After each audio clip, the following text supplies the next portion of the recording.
Assalamualaikum warahmatullahi wabarakatuh. Perkenalkan, nama saya Ferdiansyah. Saya dari Fakultas Sistem Informasi. NIM saya 052579231. Kali ini saya akan menjelaskan tentang aplikasi restoran sederhana yang saya buat menggunakan pemrograman bahasa Java. Nah, apa tujuan saya membuat eh, pemrograman ini? Yaitu untuk memenuhi indikator penilaian yang diberikan seperti penggunaan tipe data, array, struktur keputusan, serta mengimplementasikan kelas atau objek. Oke, saya akan menjelaskan struktur program, proses input data, proses perhitungan biaya, hingga percetakan struk yang saya terapkan. Nah, di sini saya pertama-tama saya akan membahas tentang struktur pemrogramannya dalam aplikasi ini yang bernama menu. Yang saya ketik ini menu. Ke sini mengimplementasikan setiap itemnya. Itu yang saya ketik ini item yang ada di restoran dengan atribut utama yaitu nama, harga, dan kategori. Atribut nama bertipe string, harga bertipe integer, dan kategori juga bertipe string yang menunjukkan apakah item tersebut makanan atau minuman. Nah, di sini di dalam kelas main saya menyimpan data menu dalam dua array, yaitu menu makanan dan menu minuman. Masing-masing berisi 4 menu. Yang saya ketik array ini saya menyimpan data secara struktur dan efisien. Setiap objek menu yang dibuat ini mengisi atribut sesuai data menu yang diinginkan, yang saya ketik ini.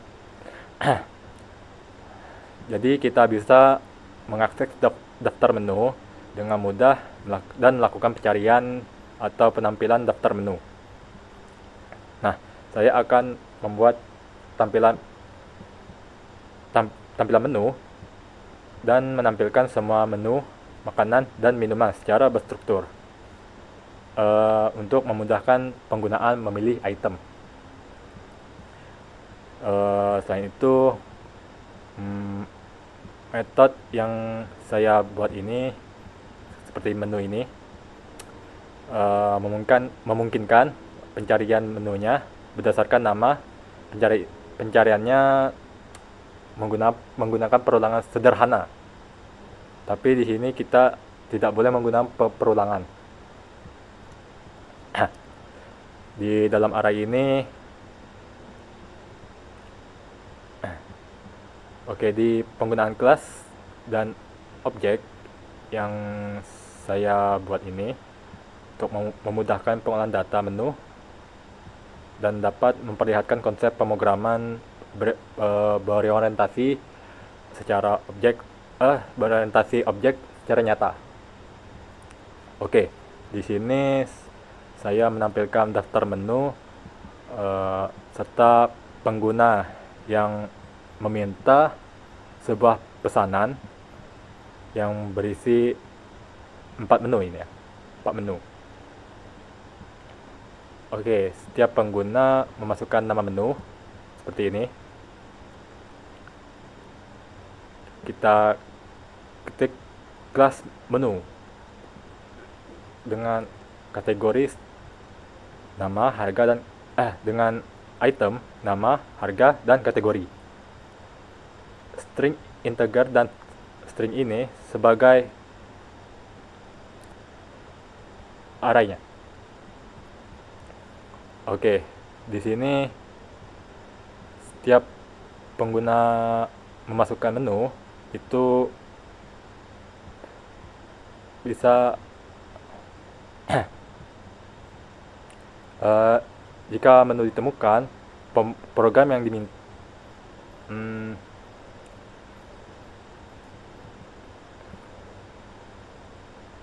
jika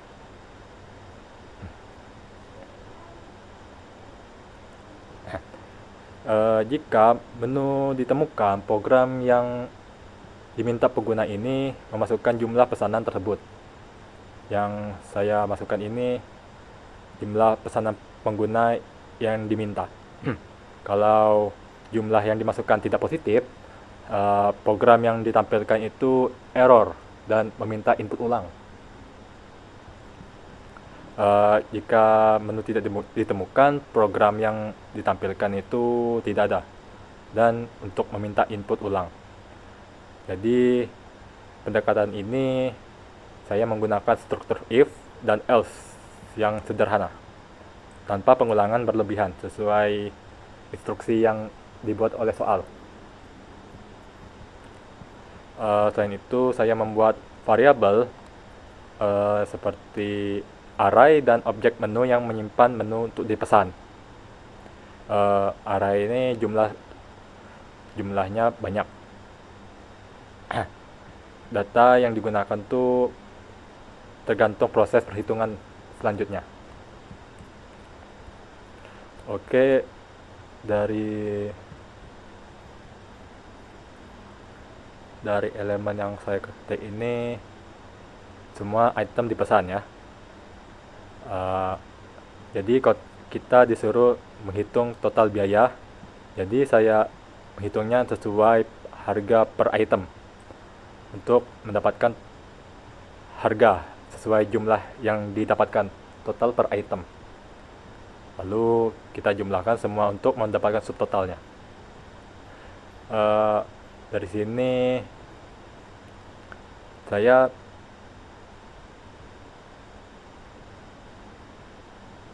menuliskan biayanya, pajak sebesar 10% ya. Nggak bisa sampai 0,10% dari data yang ditambahkan ke subtotal. Jadi biaya pelayanan tetap sebesar 20.000 per itemnya. Jadi setelah mendapatkan total biaya yang dipesan dari harga yang belum didapatkan diskon, jadi apakah pengguna memenuhi syarat diskon 10%? Menurut saya, jika total biaya sebelum diskon lebih dari 100.000 itu, maka diskon 10% akan diterapkan. Diskon ini dikurangi dari subtotal sehingga didapat total setelah diskon. Oke, selanjutnya kita akan menambahkan fitur promo beli satu gratis satu ya. Dari di sini. Nah, di sini. Total diskon beli satu gratis satu. Untuk minuman jika total biaya sebelum diskon lebih dari 50.000. Program yang dibuat ini untuk mencari minuman dengan harga tertinggi dari pesanan dan menambahkan sebagai item gratis. Jadi proses ini dilakukan dengan mencari item minuman di pesanan yang memiliki harga tertinggi dan menambahkan ke daftar pesanan sebagai item gratis. Jika ada lebih dari satu minuman, akan dipilih yang harganya paling tinggi. Oke, dari elemen yang diketik itu saya menghitungkan sebuah biaya-biaya yang telah diterapkan untuk memasukkan ke struk pencetakan. Jadi sini sudah ditampilkan berapa harganya dan subtotalnya juga berapa diperhitungkan. Oke, setelah saya hitungkan, program yang diketik ini akan dicetak melalui struk, lalu ditampilkan secara rinci setiap item yang dipesan, termasuk nama, jumlah, atau harga per item, termasuk juga totalnya. Jadi semua subtotal ini akan ditampilkan sebelum diskon. Jadi diskon yang diberikan jika ada ya, biaya pajak atau biaya pelayanan atau total pembayaran akhir itu akan dihitungkan juga. Jika ada promo beli satu gratis satu, Struk juga akan menampilkan item gratis dalam struk yang dipesan ini, promo yang didapatkan. Jadi untuk penggunaan struktur if itu bagi saya penting banget untuk informasi yang ditampilkan sesuai kondisi dan informatif. Oke, seperti inilah hasilnya saya buat.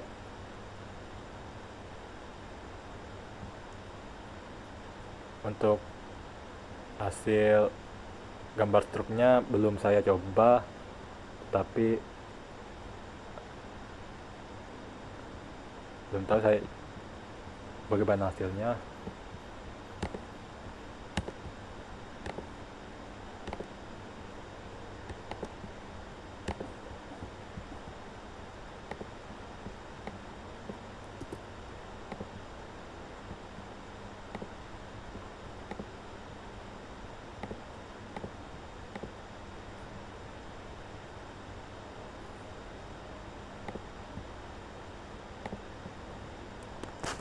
Sudah menit.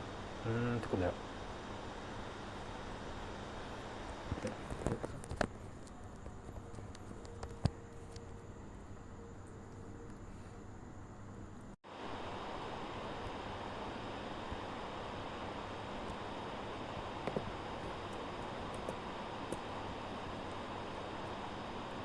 Oke, saya di sini akan menjelaskan objek-objek yang saya ketik di sini, yaitu berisi objek utama dari kelas menu. Ya, jadi menu apa gunanya saya ketik di sini, yaitu sebagai template untuk membuat objek menu makanan dan minuman. Oke, dari sini saya sudah ketik objeknya seperti menu yang ditampilkan ini yang dipesan oleh pelanggan. Jadi guna menu di sini seperti yang saya katakan untuk membuat objek menu yang dipesan. Nah, di sini juga terdapat array, di mana fungsi array itu berguna untuk menyimpan daftar menu. Lalu saya menemukan array pesanan yang dipesan oleh pelanggan, itu gunanya untuk menyimpan menu yang dipesan pelanggan. Beda sama yang tadi, array daftar menu itu untuk menyimpan data daftar menu. Oke, di sini terdapat juga scanner yang tulis di sini ya, import next linked ini.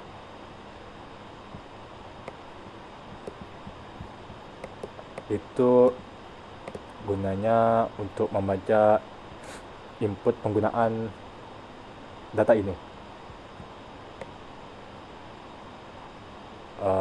Ada objek lain juga seperti objek menu hasil pencarian. Hasil pencarian yang terdapat di objek ini itu gunanya untuk mengecek keberadaan sebuah menu yang sudah dipesan oleh pelanggan atau menu yang ada di daftar pesan makanan atau minuman ini. Oke, menurut saya cukup sampai sini. Maaf kalau ada kesalahan, mohon diperbaiki. Saya akhiri. Wassalamualaikum warahmatullahi wabarakatuh.